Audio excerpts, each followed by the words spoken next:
It's finally here. It's called Spider-Man No Way Home. Spider-Man trailer! Spider-Man No Way Home. Spider-Man No Way Home. Spider-Man No Way Home. Spider-Man No Way Home. Spider-Man No Way Home. Spider-Man No Way Home. Spider-Man No Way Home. Spider-Man No Way Home. Spider-Man No Way Home. Spider-Man No Way Home. Spider-Man No Way Home. Spider-Man No Way Home. Spider-Man No Way Home. Spider-Man No Way Home. Spider-Man No Way Home. Spider-Man No Way Home. Hey guys, welcome back to another video. We're back after what seems like the longest wait of all time. The second Spider-Man No Way Home trailer. The Spider-Man No Way Home official teaser trailer. Without wasting any more time, I want to get right into it. Oh shoot, Public Enemy. Visitors, baby. The Sanctum Sanctorum. Goblin, come on. Wait, is that a black suit? Oh, the bridge fight. Yo, the multiverse. And he ain't went to Astral Force. Oh, it looks so good. Doc Ock, let's go, baby. Oh, Sandman 2. Oh my god. Hello, Peter. Yo, that is so dope, that suit.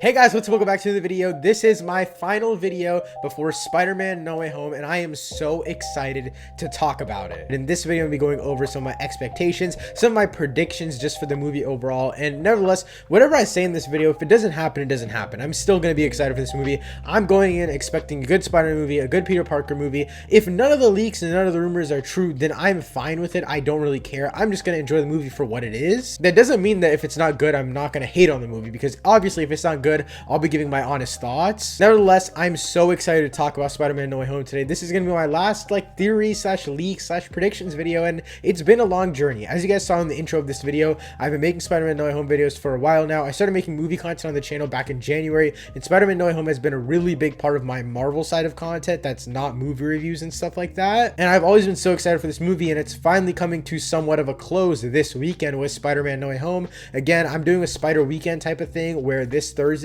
I'll be posting interviews that I do right after the movie, like an audience reaction. Friday I'll be posting my spoiler review and breakdown of the movie. Saturday I'll be ranking every single Spider-Man movie ever made, and then Sunday I'll be talking about my future predictions for the MCU and where they can go from here with the stuff that goes on in Spider-Man No Way Home. Nevertheless, guys, I'm super excited, and since this is my last Spider-Man No Way Home video before the movie comes out, make sure to hit that subscribe button so you don't miss any of my Spider Weekend content, because that content is going to be so great and I can't wait for you guys to see it. But nevertheless, I want to get started with my predictions for Spider-Man No Way Home. My first prediction is that Doc Ock will be a good guy. I don't think that he's going to be 100% a bad guy the whole movie. I think that the bridge scene is way earlier on than we think, and I think that when Green Goblin gets in there, something's going to happen to him, where we saw a clip in a TV spot where he's running away, so I think Spidey's going to defeat Goblin, but then Goblin's going to go back at Stark Tech, all that kind of stuff. But I also think that Doc Ock is going to turn good, because we also see that Doc Ock gets Stark Tech onto his arms, and I think that's going to remove the inhibitor chip, or basically dampen it so that he's not bad. Also, when we see him in the Sanctum Sanctorum, he doesn't look like he's being hostile or anything like that. He looks like he's perfectly fine. He looks like he's just a normal dude, so I think he's going to be a good guy. We also see in the second trailer, I think it is, Electro's basically blasting something through an apartment building. That could be Aunt May, I don't know, but it looks like someone's falling out of the building. I personally think it's Doc Ock. I think that'd be interesting to see Doc Ock fight Electro, but this slightly does worry me, because at the ending of the trailer, the second trailer, we saw Tom Holland Spider-Man jumping at 3 villains, Sandman, Lizard, and Electro, and basically people are saying it could be Goblin and Doc Ock above and below him. I don't think that's the case, but if Doc Ock is a good guy, I think that he could fight in the final battle. But if he isn't, I think that he'd probably die earlier in the movie, and I think that would be a big motivation factor for, say, Toby, if he comes in to avenge the person that he thought was really good, turned evil, and then turned good again, sacrificed himself in the Toby movies, but now is back for good. That leads me to my second point, is that I think every single other villain is going to be bad. I don't think any of the villains like Lizard, Sandman, Goblin, Electro, I don't think any of them are going to be good guys in any fashion. I do have a theory about Electro, which we'll talk about a little bit later, but I just think that Goblin is going to be 100% pure evil. I think that the whole Stark Tech thing with the plot leak, I'm not going to talk about it too much because I don't even know that much of it, because I only read a little bit, but the whole thing with the plot leak basically was Goblin is trying to get Stark Tech and stuff like that, which is interesting. I just hope that's the biggest part that they do. I hope they don't do much more, because I just want them to be evil. I don't really want them to be anti-heroes and stuff like that. Doc Ock I'm fine with, because at the end of the movie he was a good guy, but all the other villains, they didn't really have that type of thing in them. They were always just pure evil intent. But my third prediction is that Electro won't be from the Amazing Spider-Man universe, but the Lizard will. Now let me make this make sense for you guys. So basically, if we have Tobey Maguire and Andrew Garfield coming in from other universes, there has to be at least one character from their universe for it to make sense. So Lizard would make sense. The reason I don't say Electro is, number one, is because he's not blue. Now the Stark reactor could actually actually be inhibiting all of the electricity, making him not blue anymore. And then that's why he probably says, I won't let you take this away from me again, when he's talking to Tom Spider-Man, because obviously you took away his livelihood in the first movie, or in the TASM 2 movie. So it makes sense in that way. But if he's not from the Amazing Spider-Man universe, I wouldn't be surprised. He feels like a completely different character. Like, overall, it just looks completely different. He doesn't even look like the guy from the Amazing Spider-Man 2.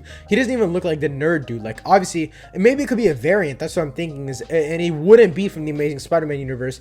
Maybe when he transforms into the MCU main universe, like the 616, whatever they're calling the main MCU universe now, he could be like a transformed version, a variant type of thing. But I think that's really the only explanation, especially because it's not just the Electro costume that looks different. It's the guy underneath the suit, underneath the electricity, that looks completely different. Jamie Foxx just looks completely different as a human in this movie. So I think that's where my theory kind of stems from. But next up in my fourth theory is that Miles will be in this movie.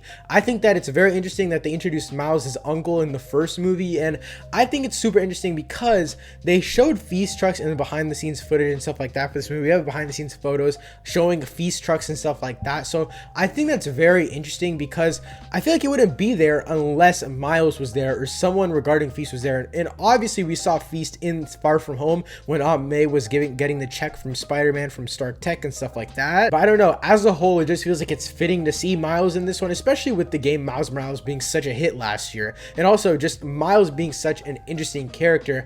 I think it would be a good idea. I think it would be a missed opportunity if they didn't introduce him here, even if we just see him for a split second when Spider-Man is running through Feast in the black and gold costume. Like, we just see him for a little bit. Maybe we even see him in the background. Maybe we see a poster or a photo of him and his mom or him and his dad. Now, my fifth theory is that Happy will die in this movie. I don't think it'll be Aunt May. And by the way, someone does die in this movie. I just don't know who, because it's in the plot leaks. It's said in the plot leaks. I don't know if it's Doc Ock. I don't know if it's Happy. I don't know if it's Aunt May. I don't know who exactly it is, but I think it's interesting because someone is going to die, and I personally think it'll be Happy, because I just hope it's not Aunt May, because Aunt May, there's a scene in Homecoming that really shows Aunt May's potential in the MCU, and the actress, I forgot her name, it's like Marissa something. She's a great actress, but they just don't really utilize her that well in the MCU, which is really sad to see. And I think in the college trilogy, especially after everyone's memory is wiped, her character would be so interesting to see on the big screen even more, and just a better relationship with Peter Parker instead of being used for jokes, for Happy's dating jokes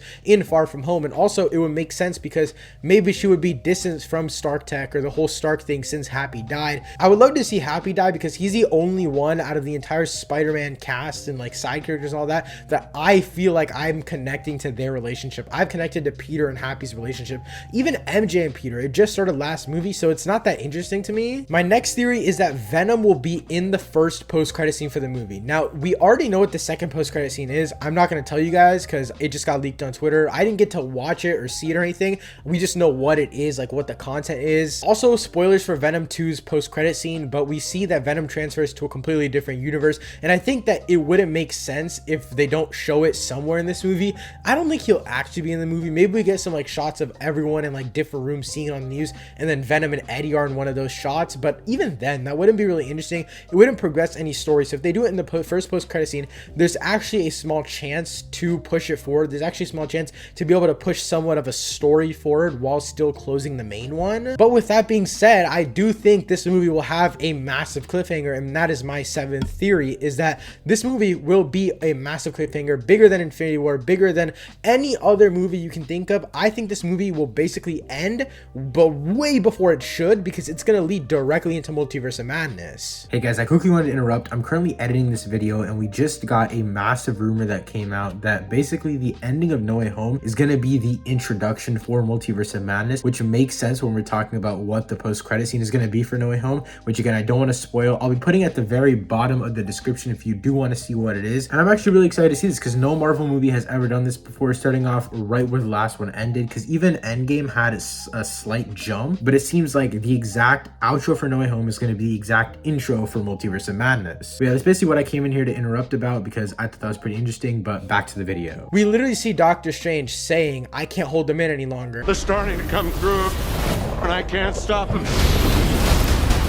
I think that's probably going to be one of the final shots in the movie, and I could just see Peter doing the spell, or Doctor Strange doing the spell again, but then saying, Peter, I have to go, whatever, blah blah blah, like something's calling to him and he just leaves, nothing else is said, and then we just cut to a post-credit scene, the post-credit scene 2, and everything will make more sense when you guys find out what the second post-credit scene is. But I do think this movie will be a massive cliffhanger. I personally don't mind, because I love cliffhanger movies, especially when we know exactly when we're getting the next movie. But my final theory, and this isn't even a theory, this is more of just like a little prediction thing, is I think Tobey and Andrew will be in the movie. That's my prediction right here. I mean, I've been saying it for months on end. Again, you saw in the intro, I made bunches of videos on Spider-Man No Way Home, and I think Tobey and Andrew will be in the movie. I won't be disappointed if they're not in the movie, but I will be like slightly distraught, I guess, because they're bringing back all the villains, right? And I don't want Tom to go up against a group of villains if he has to fight them all alone. That doesn't really make sense to me, because that's literally what the Sinister Six is. They're gonna make it like the Sinister Four. They're not officially gonna title them, so you can still fight a Sinister Six down the line with like Kraven the Hunter, Vulture, Scorpion, all those people. I don't think that this will work unless you have 3 Spider-Man, because I think it'll be too similar to him having to fight a Sinister Six or something along those lines. But nevertheless, if they're not in this movie, I won't be disappointed, but I 100% think they are. But yeah, guys, those are my final predictions, expectations, and thoughts for Spider-Man No Way Home. Again, I want to thank you all for being on this journey for me. I've made countless videos on Spider-Man No Way Home, theory videos, reaction videos, all sorts of stuff, and you guys have always been here to support me. If you guys enjoy all these videos, and again, you don't want to miss Spider Weekend, make sure that subscribe button and turn notifications on so you don't miss any time I have a new video or I go live. I hope you guys enjoy Spider-Man No Way Home as much as I will. Thank you so much for watching. I'll see you next time. Peace.